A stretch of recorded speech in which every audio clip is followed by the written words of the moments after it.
Na bumiyahe pa po from Manila, Emma Bell, Emma Zonas, Emma Dorbles, kung ano-ano Emma na yan.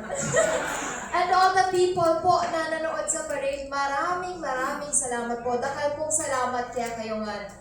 Baluyo po kung makanano ko po mix-start Mix-start ko po as Miss Intrams kay Mabalacat National High School. A proud MNHS student po. Then I became binibining dao Miss Mabalacat Mutya ni Sinukuan. Nakantamo po pigdaanan.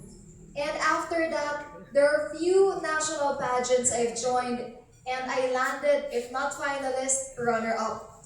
And kanin ko po realize deta pong challenges and struggles na bibigyan ng Lord, kaya na po pala reta stepping stones para mirasta mo po ang grandest moment apan ko ng tao.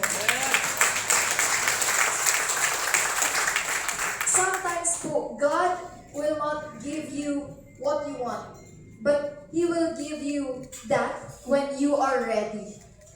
Kaya po ating tamong 6-year break, tinukdang tamo po kay pageantry, and I thought, ita na po end na ng kakong pageantry journey. Kaya pag po ng 6 years, may balik tamo po, nakatamo po dimdam na, yehe, may balik kay Emma, at ating tamo po rin dimdam na, pa ba mapagal?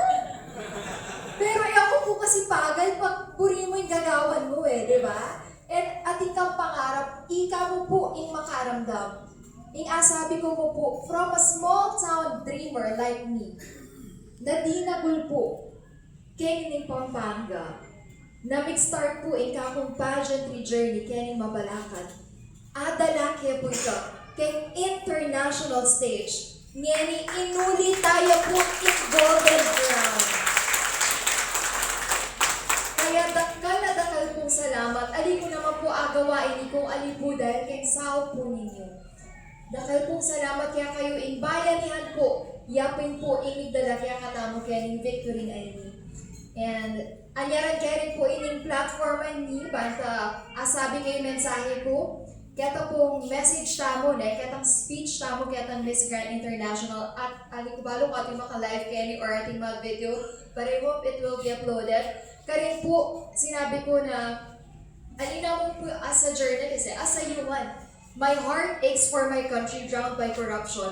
But I hope, kung makanano kaya po nilaban in Pilipinas, makantaya rin po ilaban as officials and as citizens. Ilaban tayo po dahil manyaman pong ilaban in Pilipinas kung sawag-sawag tamo po. Dahil pong salamat.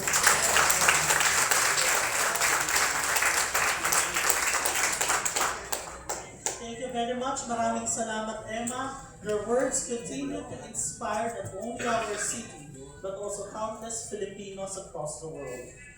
And now, as we bring the formal ceremonies to a close, we invite everyone to partake in this humble fellowship in honor of Miss Emma Mary Tignao.